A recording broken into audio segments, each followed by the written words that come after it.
মাননীয় স্পিকার, কিছুক্ষণ আগে আমাদের সর্বশ্রদ্ধেয় মাননীয় সংসদ আন্দালিব রহমান পার্থ যখন বক্তব্য দিচ্ছিলেন, উনি যখন বললেন যে সংবিধান যারা ছুঁড়ে ফেলতে চায় তাদেরকে স্বাধীনতা বিরোধীর সাথে উনি অ্যালাইন করলেন, ট্যাগ করলেন মাননীয় স্পিকার। এবং তখন ট্রেজারি বেঞ্চের সম্মানিত মাননীয় মন্ত্রী যারা ছিলেন তারা সেটাকে টেবিল চাপড়িয়ে সেটাকে সমর্থন দিলেন।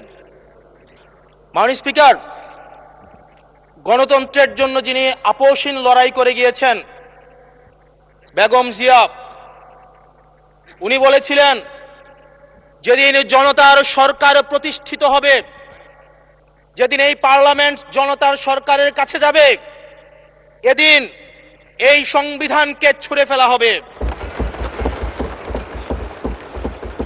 ট্রেজারি বেঞ্চের যে মন্ত্রীরা ছিলেন তারা দীর্ঘদিন, তাদের সারা জীবন তারা বেগম জিয়ার সাথে রাজনীতি করেছেন। এই সংবিধান ছুঁড়ে ফেলার সাথে স্বাধীনতা যুদ্ধাপরাধীর অ্যালাইন করার যেটার হাততালি তারা দিয়েছেন, সেটির মধ্য দিয়ে বেগম জিয়াকে তারা মূলত অপমান করেছেন কিনা তারা সেটা ভেবে দেখবেন। মাননীয় স্পিকার, আমি বক্তব্য দেওয়ার জন্য অনেক কিছু রেডি করে নিয়ে এসেছিলাম।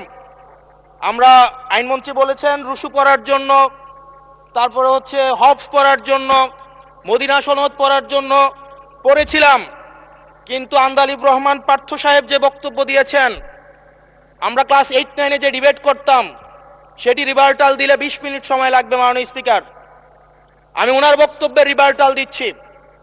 উনি বলেছেন যে আমি কোট করছি, উনি বলেছেন ৭২-এর সংবিধানের কিছু কিছু বিষয়কে ওনারা সম্মান দিয়েছেন। তার মানে কিছু কিছু বিষয়কে ওনারা সম্মান দেয় নাই। তার মানে এই অভ্যুত্থানের পরে এই সংবিধানের কিছু অংশ ওনারা মেনেছেন, কিছু অংশ ওনারা মানেন নাই। ওনারা কেবল ওই অংশটাই মেনেছেন যে অংশটা ওনাদের পক্ষে গিয়েছে, যে অংশটা ওনাদের বিপক্ষে গিয়েছে এই অংশটা ওনারা মানেন নাই।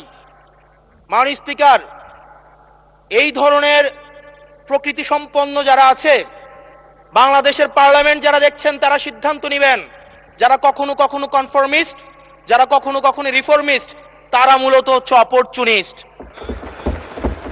এখন আমি সংবিধানের কিছু কিছু ধারা মানব, কিছু কিছু ধারা মানব না। আমি কখনো কখনো সাংবিধানিক, কখনো কখনো আমি অসাংবিধানিক। মাননীয় স্পিকার, যখন ডক্ট্রিন অফ নেসেসিটির প্রশ্ন আসে, মাননীয় স্পিকার, এই এক্সিস্টিং সংবিধান অনুযায়ী যখন 7A এবং 7B বলবৎ থাকে, সেই জায়গা থেকে আইনজ্ঞরা, মাননীয় স্বরাষ্ট্রমন্ত্রী উনি থাকলে ভালো হতো। ডক্ট্রিন অফ নেসেসিটি মাননীয় স্পিকার 48-এর 3 অনুযায়ী রাষ্ট্রপতি সুপ্রিম কোর্টের মাধ্যমে একটা এই 106-এর অ্যাডভাইজরি একটা রুল আছে মাননীয় স্পিকার। এই অ্যাডভাইজরি রুলের মাধ্যমে সংবিধানের ফান্ডামেন্টাল কোনো বিষয় কম্প্রোমাইজ করা যায় না।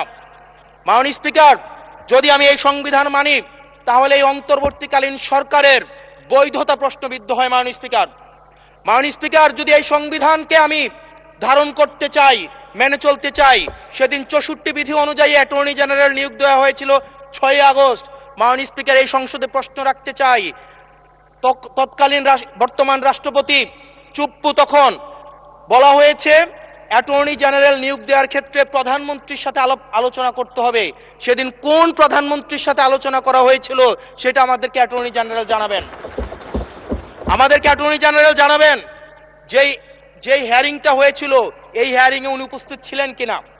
তখনকার সময়ের যিনি প্রধান বিচারপতি ছিলেন ওবায়দুল হক, তিনি তখন কোথায় ছিলেন, সেই রায়ের কপিটা আমরা দেখতে চাই। মাননীয় স্পিকার, মাননীয় স্পিকার, আপনি যখন বেগম জিয়াকে 6 আগস্ট সর্বপ্রথম ছাত্র জনতা যখন সিদ্ধান্ত নিয়েছিল আর এক মুহূর্ত বেগম জিয়াকে কারাগারে থাকতে দিবে না, বেগম জিয়াকে রাষ্ট্রপতির আদেশের মধ্য দিয়ে বেগম জিয়াকে সেদিনই কারাগার থেকে যেই জুলুমের মধ্যে রাখা হয়েছিল সেটা থেকে ছাত্র জনতার রায়ের মধ্য দিয়ে সেখান থেকে বের করে আনা হয়েছিল। মাননীয় স্পিকার, যদি এই সংবিধানকে বাইবেল ধরে নেই, এই সংবিধানকে যদি গসপেল ধরে নেই, এই গসপেলের পুরোহিত অনুযায়ী যেভাবে ভ্যাটিকান সিটি চলে সেটা যদি আমরা ধরে নেই, তাহলে মাননীয় স্পিকার সেদিন বেগম জিয়া জেল থেকে বের হতে পারেন না। মাননীয় স্পিকার সেদিন বেগম জিয়া জেল থেকে বের হয়েছিল অভ্যুত্থানের জনরায়ের ভিত্তিতে। মাননীয় স্পিকার